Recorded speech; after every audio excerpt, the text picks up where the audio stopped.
Welcome to leadership tech YouTube channel. आज का जो मेरा टॉपिक है वो बहुत इंपॉर्टेंट है और यूएस के रिलेटेड है कि यूएस की जो वीज़ा रिजेक्शन है वो 500 प्लस पे हो गई है। उनकी रीज़न क्या है? फर्स्ट ऑफ ऑल मैं इसमें आज यूएस की वीज़ा की जो रिजेक्शन है 500 प्लस जो है इस्लामाबाद और कराची एम्बेसी की मैं आपको सिर्फ अपडेट दे रहा हूँ कि 500 प्लस जो है वीज़ा जो है रिफ्यूज़ हुए हैं लाइक यकम जून से 15 जून तक। इसकी रीज़न क्या है? मैं फर्स्ट ऑफ ऑल मैं आपको एक्सप्लेन से इसकी जो रीज़न भी बता देता हूँ कि अगर आपने यूएस का वीज़ा अप्लाई करना है तो मेक श्योर इन रीज़न को इन इन जो वजूहत हैं इनको आपने दूर करना है, then you will apply for US visa, otherwise your visa has been refuse. I will tell you straightforward. तो मेक श्योर कि आपने जो चीज़ें हैं ये बहुत प्रॉपरली फिल करनी है। मैं इसमें आपको थोड़ा सा वाज़ ये बता दूं कि रीज़न क्या है। यकम जून से 15 जून तक 500 प्लस जो है वो वीज़ा रिफ्यूज में।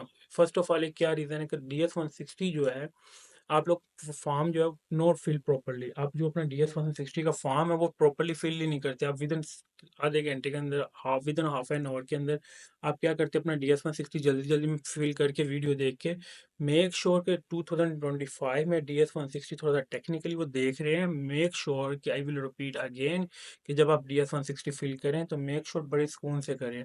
उसमें बेशक 1 वीक लग जाए, नो प्रॉब्लम, पर make sure you will fill properly as compare to. आप रिजेक्शन लेने के बेहतर है कि आप डी जो सबसे ज़्यादा जो रिजेक्शन की रीज़न ये है कि DS-160 में क्या हुआ है कि प्रॉपरली फिल ही नहीं करते। अगर प्रीवियस वो जॉब नहीं डालते, make travel plan specific plan नहीं प्रॉपर एक्सप्लेन करते। मेक श्योर DS-160 जो है, आई विल रिपीट अगेन कि आपने जो DS-160 फिल करना है बी प्रोफेशनली, बड़े सुकून से करें, बेशक 3 दिन लगा के करें और खुद करें। अगर एजेंट से करवाना तो मेक श्योर करें कि खुद करें चीज़ों को एज कम्पेयर टू किसी एजेंट या कंसल्टेंट के पास जाने के। पर मेक श्योर कि जो ये चीज़ आपको मैं रिपीट मेक श्योर बार बार वर्ड यूज़ कर रहा हूँ कि DS-160 must be fill properly. दूसरी जो रीज़न आई है, जो हमने नोट किया, incorrect information provide in DS-160 में। अब DS-160 में क्या करते हैं कि एक बंदे की इन्फॉर्मेशन ही करेक्ट नहीं है। इवन कि मैंने कुछ DS-160 ऐसे देखे हैं, उसने अपने पेरेंट्स की डिटेल ही स्पेलिंग मिस्टेक है, उसकी जॉब्स की डिटेल जो इनकरेक्ट है, करता क्या है, इंटर क्या क्यों है, इट इज़ रॉन्ग। अगर आप बिजनेस कर रहे हैं तो इट्स मीन आप प्रीवियस आपने कोई ना कोई जॉब भी की होगी, बेशक 2 की, 3 की, 4 की, you will mention in DS-160। अगर और होता है क्या है कि जब आपसे वो पूछते हैं कि आपने जॉब की है या आपकी ट्रैवल हिस्ट्री है, तो मैं ट्रैवल हिस्ट्री पे भी आता हूँ। तो आप इसमें आपका यहाँ से ही एक जो पॉइंट है, incorrect information provide in DS-160, आप इन्फॉर्मेशन ही आप जो है वो गलत प्रोवाइड कर देते हैं DS-160 में। उसका रिजल्ट क्या होता है कि आपके जो वीज़ा हैज़ बीन, और ये 500 रिजेक्शन लास्ट 15 डेज में बहुत ज़्यादा रिजेक्शन है। मेक श्योर करें कि मैं आपको जून की ऑलरेडी वीज़ा इशू जो मैं आप लोगों को बताता जा रहा था, उसकी रीज़न क्या थी कि आप लोग थोड़ा सा इसको तरीके से DS-160 फिल करें। Make sure, I will repeat and again, बेशक आपको 3 दिन लगे, 5 दिन लगे, आप इसको DS-160 को बहुत सुकून से करें। अदरवाइज आपका वीज़ा जो है DS-160 की बेस के ऊपर, जो आपका जो 80% जो होता है वीज़ा जो होता है वो DS-160 बेस होता है। ये मैं आपको प्रॉपरली बता दूँ। फिर इसके क्या होता है कि वीक टाइज, आपके जो टाइज हैं होम कंट्री के साथ, अगर आप बिजनेस कर रहे हैं या जॉब कर रहे हैं तो आपकी जॉब जो है वो स्टेबल नहीं है।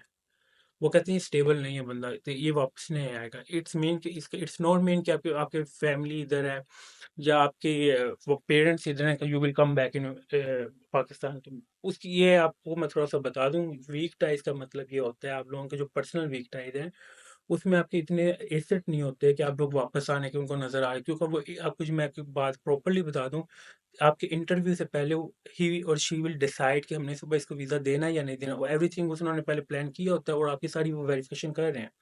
जो आपको बंदा या एजेंट या कंसल्टेंट कहता है कि वो आपकी वेरिफिकेशन नहीं करते, नो, इट इज़ रॉन्ग। उनके पास आपके नादरा की एक्सेस प्रॉपर है, आपकी बैंकिंग की एक्सेस प्रॉपर है, और आप वो क्यों नहीं स्टेटमेंट चेक करते? बिकॉज वो सब कुछ चेक कर लेते, पहले ही आप लोगों की चीज़ें चेक कर लेती। आप लोग कहते हैं कि वो स्टेटमेंट यूएस नहीं चेक करता। स्टेट यूएस जो है आपको A to Z आपकी फैमिली की सारी डिटेल्स चेक कर लेते हैं एक दिन पहले।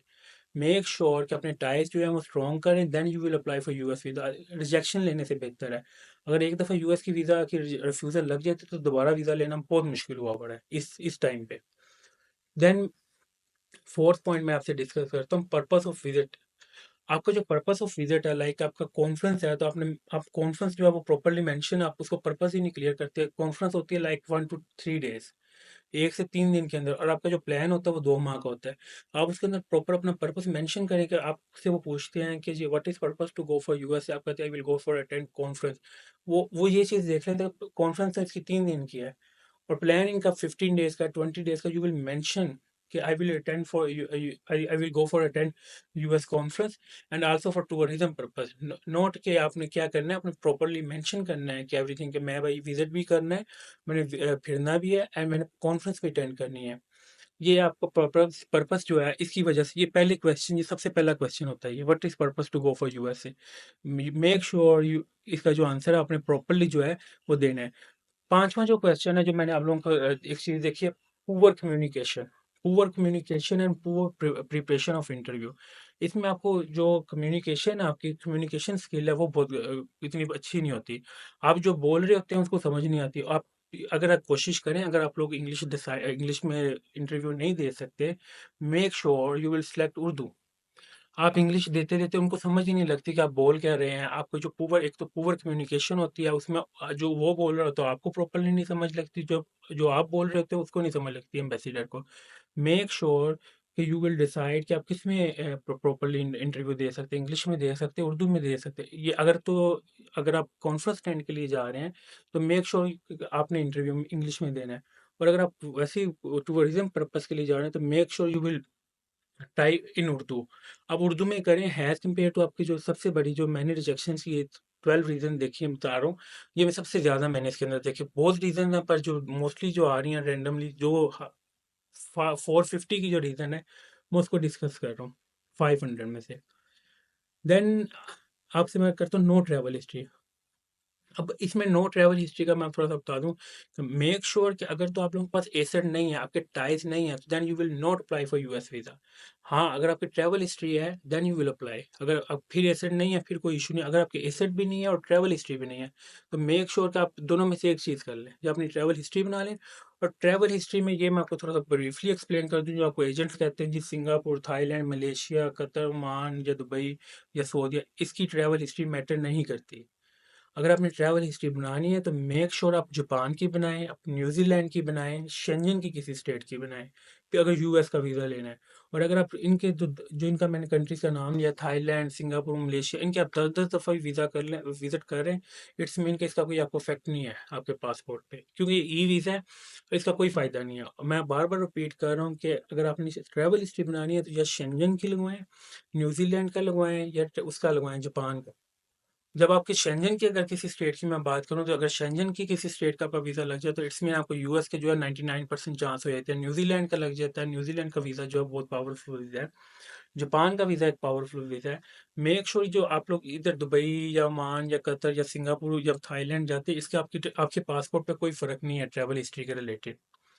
देन मैं इसका सातवां पॉइंट जो मैं डिस्कस कर रहा हूँ वह स्पॉन्सर वीक टाइल। इसमें एक चीज़ डिस्कस करते हैं कि आपकी अपनी बैंक स्टेटमेंट नहीं होती, आप किसी फैमिली के जो हैं आप स्पॉन्सर लगाते हैं, तो like father, brother, sister, mother, जो भी आप, अंकल या कंपनी, उनके अपने टाइज ही को होम कंट्री के साथ वो पूरे प्रॉपर नहीं होते। आप मेंशन जब करते हैं कि अगर, और मेक श्योर कर क्या करें, जब आप स्पॉन्सर यूज़ करते हैं उनका यूज़ किया करें जो आपके एफ के अंदर है। एफ में कौन है? आपके बहन भाई, आपके पेरेंट्स। तो और उनके टाइज बहुत अच्छे होने चाहिए। अब हुआ ये F1 वीज़ा की जो रिफ्यूज़ल है सबसे ज़्यादा इसी वजह से हुई।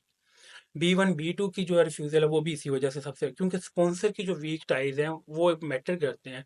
अगर स्पॉन्सर की टाइज खुद इतने मजबूत नहीं है होम कंट्री के साथ, तो वो आपको कैसे स्पॉन्सर कर रहा है। Then I will discuss travel history.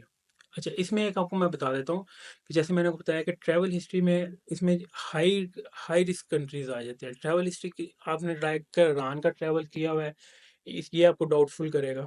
Iran का ट्रैवल अगर आप करते हैं, इट इज़ डाउटफुल। ये क्यों गया है? अफगानिस्तान का करते हैं, it is doubtful. South Korea का करते हैं, इट इज़ डाउटफुल। ये कुछ हाई कंट्रीज जो हैं, जिनकी जो वो है हाई रिस्क कंट्री जो हैं, हाई रिस्क कंट्रीज में जो जो कंट्रीज आते हैं उनकी उनसे उन कंट्रीज में ट्रैवल करने से थोड़ा सा जो है परहेज करें, अवॉइड करें। अदरवाइज जो आप यूएस का वीज़ा लगवा लें देन आप जब मर्जी ट्रैवल करें, थोड़ा सा वेट करें, ट्रैवल हिस्ट्री आप उसकी क्रिएट करें। जैसे लाइक शेंजन स्टेट है, न्यूजीलैंड है, जापान है, इन ऑस्ट्रेलिया है, इन कंट्रीज में आप ट्राई करें। हैज़ कम्पेयर टू आप मलेशिया, थाईलैंड में, ओमान, कतर, इनकी आई विल रिपीट अगेन, ये आपके पासपोर्ट पे कोई किसी किस्म का मैटर नहीं करती।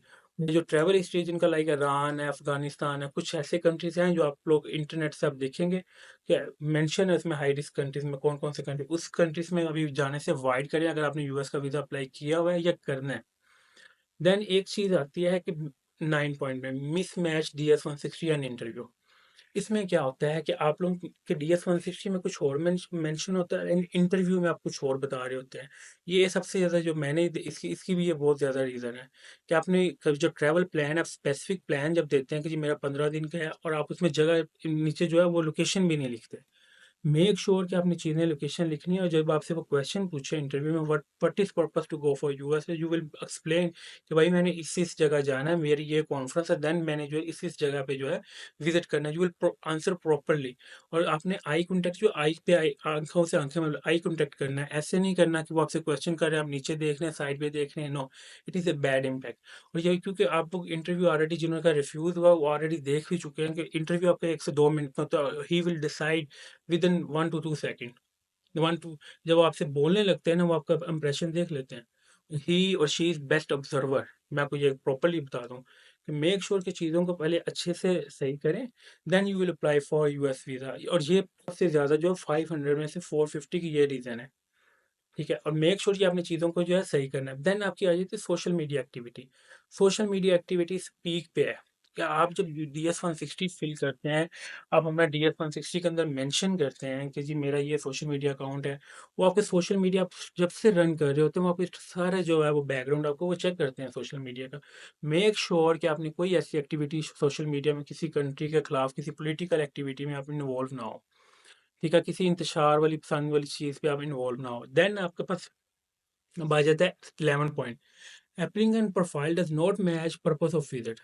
ये देखिए, अब आपकी एप्लीकेंट प्रोफाइल, अब आपका जॉब करते हैं जी मेडिकल में और कॉन्फ्रेंस आपकी है कपड़े की। इट्स मीन कि जो आपकी प्रोफाइल है और पर्पस है, दोनों डिफरेंट है। इस सूरत में भी आपको वीज़ा वीज़ा नहीं मिलना, B1 B2। तो मेक श्योर जिस कैटेगरी में आप जॉब करते हैं, लाइक आप मेडिकल में जॉब करते हैं, तो आपने कॉन्फ्रेंस भी जो है वो मेडिकल की करनी है। देन एक चीज़ है ओवर कॉन्फिडेंस। आप जब आप इंटरव्यू में जाते हैं तो आपका एक ओवर कॉन्फिडेंस, जब वो आप बहुत ओवर कॉन्फिडेंस हो जाते हैं, जब वो आपसे पूछता है कि आप आंसर क्या देते हैं, या नर्वस हो जाते हैं। ये चीज़ें जो 12 चीज़ें मैंने बताई हैं, मेक श्योर कि ये चीज़ें आपने पहले सही करनी है। ठीक है, then then you will apply for US visa, then you will attend appointment. और मेक श्योर करना है, एक थर्ड अपॉइंटमेंट में आपको एक appointment attend. When you apply for US visa, the appointment must be done within 90 days। इससे ज़्यादा आपने डिले नहीं करना। ठीक है, और आपने जो ट्रैवल प्लान जो दिया होता है, बिफोर ट्रैवल प्लान के अकॉर्डिंग जो है, ट्रैवल प्लान से जो आपने ट्रैवल प्लान की जो डेट दी है, लाइक आपने ट्रैवल प्लान की डेट दी है जी 15 जुलाई, तो make sure you will attend appointment in June. ठीक है, तो ये अपनी चीज़ें जो है मेंशन करनी, देन ये सही करके then you will apply for US visa. अगर आपने अप्लाई किया हुआ तो मेक श्योर ये चीज़ें आपने सही करनी है, then you will attend your appointment. Thank you for watching leadership tech YouTube channel को सब्सक्राइब लाजमी करें ताकि हम आपको डेली बेसिस पे अपडेट कर सकूँ। Thank you for watching. अल्लाह हाफिज़।